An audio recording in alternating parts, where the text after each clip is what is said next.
The car did not fail a crash test. It failed a software gate.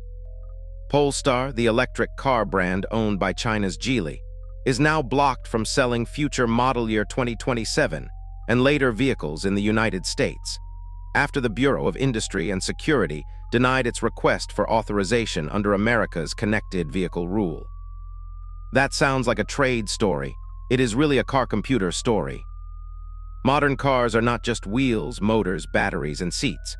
They are cameras, microphones, Bluetooth chips, Wi-Fi modules, cellular modems, satellite receivers, over-the-air updates, mapping systems, and software stacks that can see where the car is, what is around it, and sometimes what is happening inside it.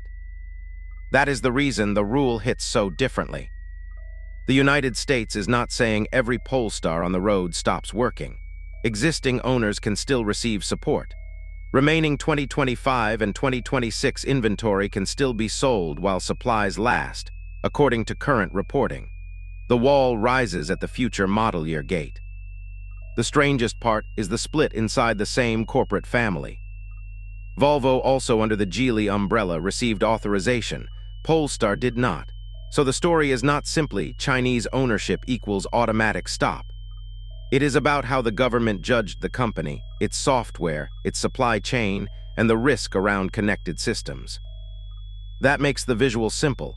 One car reaches the gate, and the gate asks a question the buyer cannot see. Who wrote the code? Where does the data go? Who can update the system? Could a foreign-linked supplier get access to vehicle sensors, location trails, or remote functions at scale? The official concern is national security. The business consequence is immediate. Polestar's U.S. future shrinks while the company has already been much more dependent on Europe and other markets. Autoweek, citing Reuters, noted that the U.S. was only about 6% of Polestar's sales last year, while Europe was the dominant base. But the point is bigger than one EV brand. The connected vehicle rule creates two clocks. Software restrictions begin with model year 2027. Hardware restrictions arrive later, around model year 2030, with a separate date for vehicles without a model year. That means the first wall is invisible software, and the second wall is physical hardware. This is why the Bluetooth hook matters. Bluetooth is only one tiny doorway, but it makes the problem easy to understand. A modern car has many doors like that. If the government does not trust the software behind those doors, the car can be stopped before it reaches the showroom. For buyers, the lesson is not that every connected EV is dangerous. The lesson is that cars are now treated like moving networks. For automakers, the lesson is sharper. Clean sheet metal is no longer enough. The code, the chips, the suppliers, and the update path all have to pass inspection.